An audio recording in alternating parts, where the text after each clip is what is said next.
आवाज़ देके देख लो, शायद वो मिल ही जाए, वरना ये उम्र भर का सफ़र रायगान तो है ही। इसी सफ़र में एक और ट्रेल को ऐड करते हुए आज हम जा रहे हैं लेमोन, जो मॉरिशस की सबसे हाईएस्ट और सबसे डेंजरस ट्रैकिंग ट्रेल है। ये बहुत ही खतरनाक और थका देने वाली ट्रेल है। समुद्र तल से इसकी ऊंचाई 656 मीटर है। जो इसकी बेसिक्स डिटेल्स हैं जो हमें जाननी बहुत ज़रूरी हैं। यह इसकी ट्रेल दो हिस्सों में ख़त्म होती है, फर्स्ट फेज और सेकंड फेज। फर्स्ट फेज बिल्कुल तो नहीं कहूँगा, लेकिन आसान है जो हाइकिंग करते हैं। लेकिन सेकंड ट्रेल थोड़ी सी मुश्किल है और कठिनाई भरी है। इसकी सबसे ख़ास बात यह है कि जैसे बाकी हाइकिंग ट्रेल्स में जहाँ पे मैं गया हूँ, उनमें एक चीज़ होती है कि उनमें रास्ता आपको खोजना पड़ता है, आप भटक भी सकते हैं, तो बहुत से चांसेस रहते हैं। एक बार इस व्यू को देखिए, हाय इस फैबुलस। बट इसमें जस्ट बिकॉज ऑफ ये यूनेस्को हेरिटेज साइट है, जिसको 2008 में यूनेस्को ने अपनी मोस्ट हेरिटेज साइट में ऐड किया था, one of the most Mauritius की जो हाइकिंग ट्रेल्स है उसको। इसके पीछे का रीज़न भी बताऊंगा, जो हिस्ट्री है that was unique and terrible as well. But apart from those hiking, ये थोड़ा सा आसान हो जाता है क्योंकि इसमें रास्ता बहुत अच्छा बना हुआ है और बिल्कुल ट्रेकिंग का जो सीधा स्ट्रेट लाइनिंग पॉइंट है, जिसमें आपको भटकने की कोई उम्मीद नहीं है। आप आराम से आसानी से जा सकते हैं। दूसरा ये कि अगर हम इसी तरह से चलते चले तो इस नॉर्मल इस हाइकिंग को 3 या 4 घंटे में कंप्लीट कर सकते हैं। आमतौर पर जो लंबी हाइकिंग होती हैं, ट्रैकिंग होती है, उसमें दो चीज़ों का महत्वपूर्ण ध्यान रखना इम्पोर्टेंट है, दैट इज़ खाना और पानी। और इसके लिए अगर आप एनर्जी बचा सकते हो तो वो आपके लिए काफ़ी फ़ायदेमंद साबित होता है, ख़ास तौर के जब आप एंड में होते हो, क्योंकि पीक पे आपको कुछ भी मिलेगा नहीं। यहाँ पे मैंने एक और नई चीज़ देखी जो मोस्टली यहाँ पे नहीं देखने को मिलती। जितनी भी हाइकिंग ट्रेल्स मैंने यहाँ पे की हैं, वो यहाँ का लेसुआ एक हमारे गांव में हम बहुत खाते थे, यहाँ पे लोग नहीं जानते। और उन्होंने कंसर्न भी जताया कि मे बी है हार्मफुल हो सकता है तुम्हारी बॉडी के लिए और तुम बीमार पड़ सकते हो। But actually the thing is I am aware of this one. So मुझे पता था कि मैं क्या खा रहा हूँ और what is this things. Actually आगे जो गोरे आएंगे उन्होंने पूछा कि ये क्या है, तो ये इसका टेस्ट होता है चिपचिपा सा बिल्कुल, जिससे हम बचपन में नोटबुक के पन्ने भी चिपकाया करते थे। तो ये अच्छा होता है खाने में, इसकी चटनी वगैरह भी बनती है। बट हाँ, ये मैंने चीज़ अभी नहीं एक्सप्लोर की इस पूरे जंगल में, और कुछ खाने लायक एक और चीज़ यहाँ की जो मुझे काफ़ी सरप्राइज़ कर रही है, वो ये है कि मैंने अभी तक यहाँ पे कोई सांप या बिच्छू नहीं देखा। अच्छा भी है एक तरीके से, एक लिहाज से देखा जाए तो। But this first look this view man amazing. अच्छा भी है क्योंकि आपको कोई ख़तरा नहीं रहता। बट हाँ, ये थोड़ा सा सरप्राइजिंग तो है मेरे लिए, क्योंकि मोस्टली देखा जाए तो जंगलों में सांप और बिच्छू पाए जाने की चांसेस बहुत ज़्यादा होते हैं। बट इन केस मैंने यहाँ पे अभी तक नहीं देखा, एक्चुअली देखना भी नहीं चाहूँगा। हाइकिंग की शुरुआत हमने काफ़ी देरी से की थी, पर फिर भी हम काफ़ी अच्छा कर रहे हैं। उसकी वजह थी हमारा जोश में भी, पर धूप हमें बार बार मात दे रही थी, क्योंकि धूप अल्टीमेटली बहुत ज़्यादा थी। पर ऐसे व्यूज़ को देख के हम और ज़्यादा उत्साहित हो रहे थे पहली बार और इतनी हमें देर में तूने आगे कुछ बढ़ने की का बात बोली है, उत्साह मतलब मिल डायलॉग रहा निकला था। है तुम्हारे मुंह से।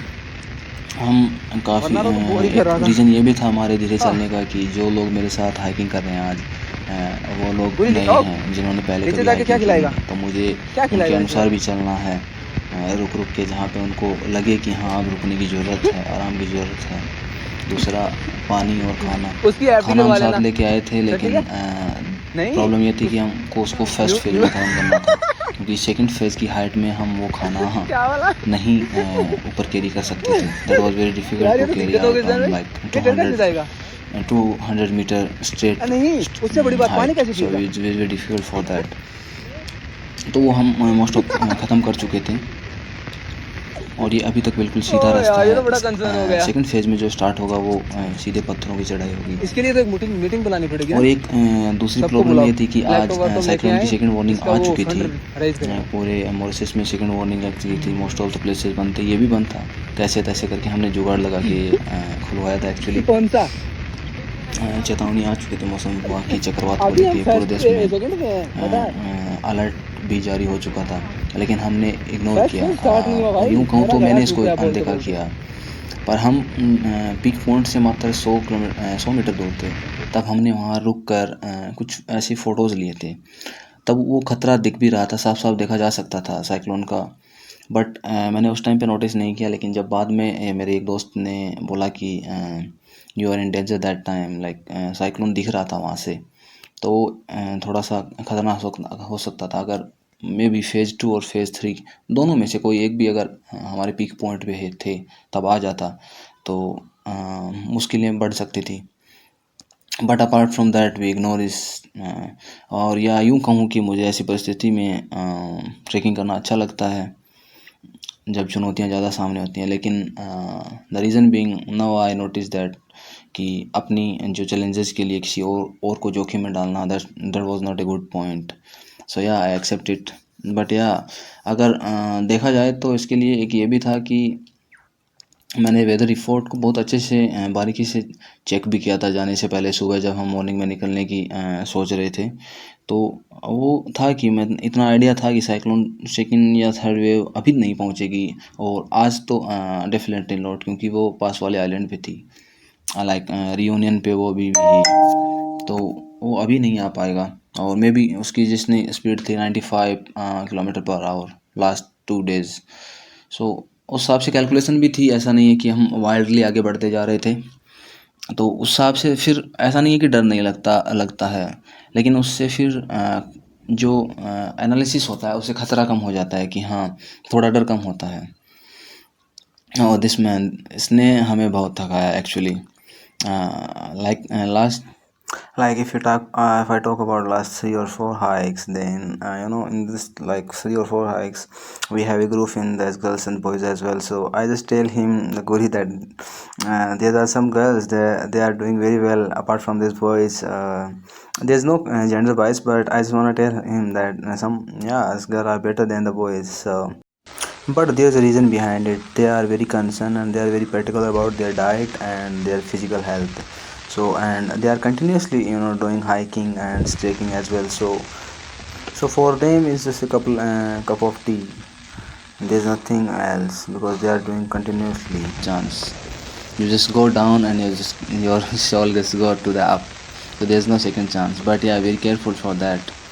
बट ये इतना मुश्किल भी नहीं था अगर आप सही टेक्निक्स का यूज करो और हाथों का अपने बॉडी पूरी अगर बैलेंसिंग हो तो इट्स नॉट हार्ड जो रोज़ करते हैं। बट हाँ, थकान ऑब्वियस है इसके। जैसे जैसे पीक पे जा रहे हैं तो वहाँ पे ऑक्सीजन लेवल भी कम हो रहा है, सो वो भी एक कंसर्न का इश्यू है। और थिंग इज़ हमारे पास अभी पानी ख़त्म हो चुका है, देयर इज़ नो वाटर।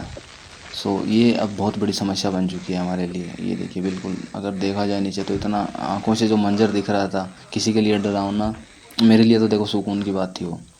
और ये मैं बिल्कुल ऐसे बंदर की तरह, आई लाइक दिस वन, मुझे अच्छा लगता है ऐसे। रिकॉर्ड होना चाहिए यार, ये रिकॉर्ड करूँ। बट आप थोड़ी सी अच्छी टेक्निक्स और धीरे धीरे अगर आप करो तो आप अच्छी जगह जा सकते हो।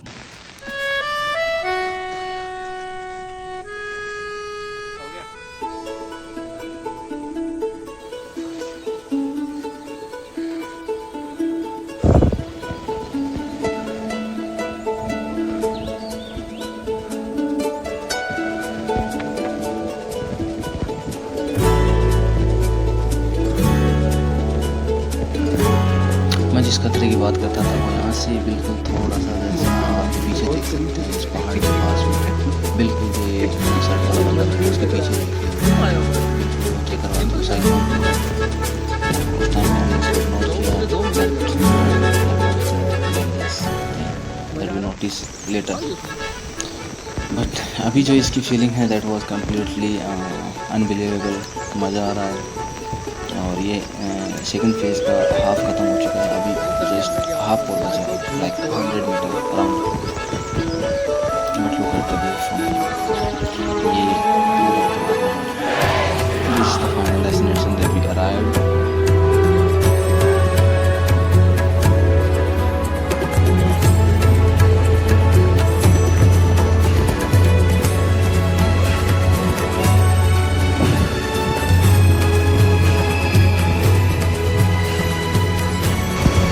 करवा रहा है हाँ?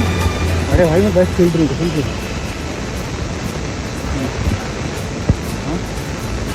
हाँ तू आ जा बस मुझे फ़ोन में नहीं जाऊँगा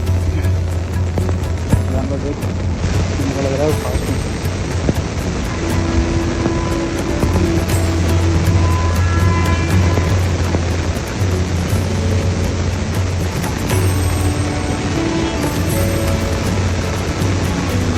स्लीपरी नहीं है बट छोटा बहुत है स्लाइड तो नहीं होगा यहाँ से बट ग्रिप पकड़ने के लिए बहुत ये गाड़ी होती पता हार्डेस्ट नहीं होता ये स्लिपरी नहीं होता क्योंकि मड नहीं है जहाँ पे मड होगा स्लिपरी का वहीं दिक्कत है बारिश होती है एटलीस्ट स्टेमिना सही रहता ना अभी तो देख उसके बाद भाई मड नहीं है नीचे दिक्कत होगी यहाँ नहीं होगी हाँ भाई कल पूरा यहाँ तक पानी लगा नहीं मड वहाँ पे ज़्यादा था यहाँ से नहीं पता कुछ पानी फिसलन थोड़ा बहुत था लेकिन मड नहीं मड बता इतना सा पैर ऐसे गया तो ऐसे जाता है मेरा बैग देखो ना मैंने धोआ है उसको कितना गंदा होता है ऐसे पूरा लिपट के आया कितना सी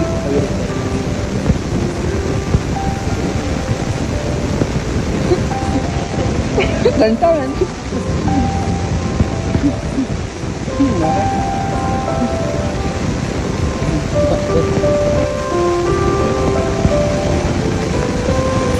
यार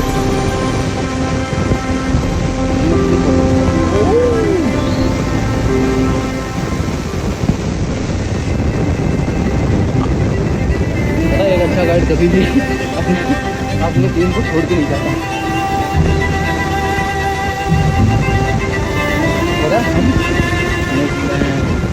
अभी थोड़े दिनों पहले डिसाइड किया है भाई टेक्निक ताकत नहीं चाहिए मिशन में ऊपर जाने में थोड़ी ताकत चाहिए मानता हूँ लेकिन पूरी टेक्निक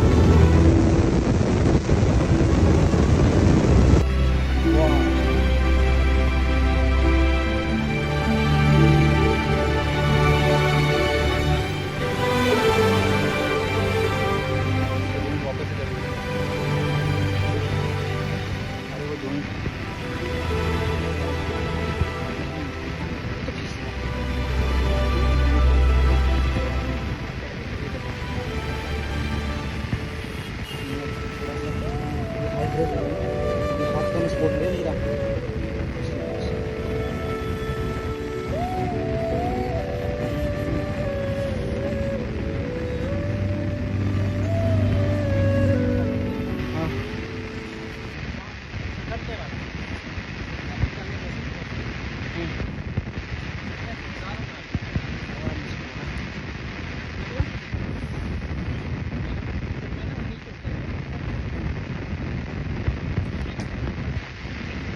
अरे जल्दी बोल कल मुझे बोरवेल भी निकलना है पनवेल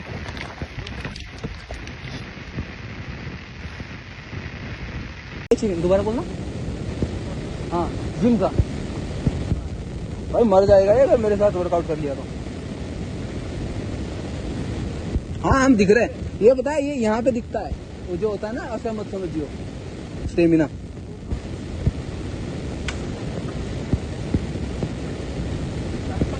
अरे तू नीचे आना पहले रुकेगा कोई नहीं बात करेगा नीचे आओ बहन तो नीचे देखो कैसा है पता है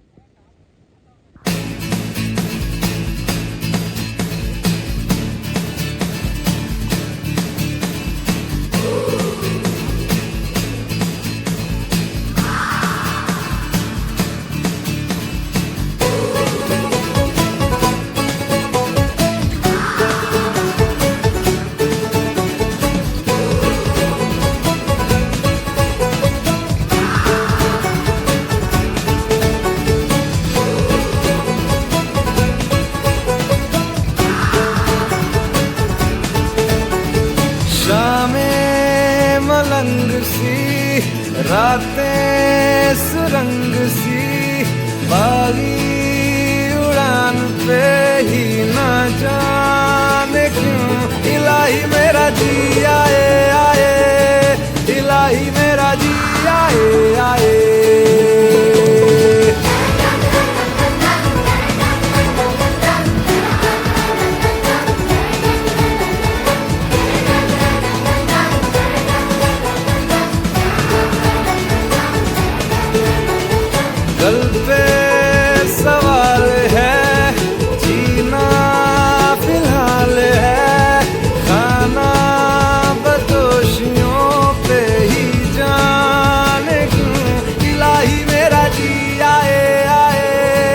इलाही मेरा जी आए आए।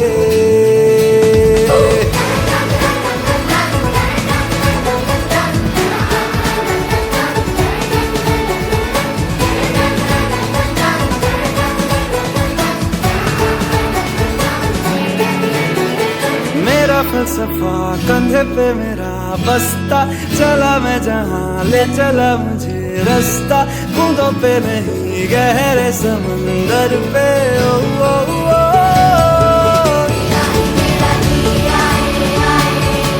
इलाही मेरा जी आए आए।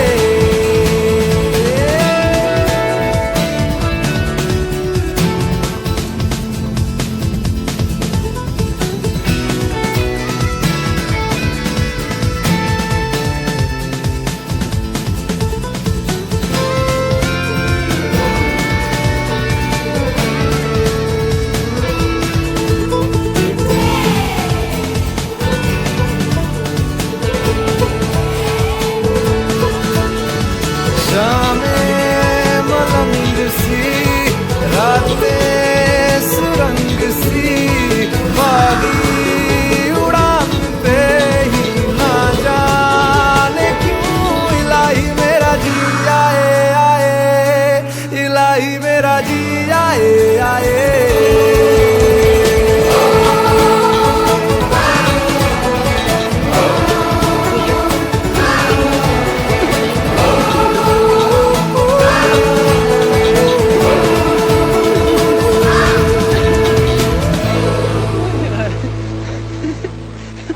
किसने कहा था?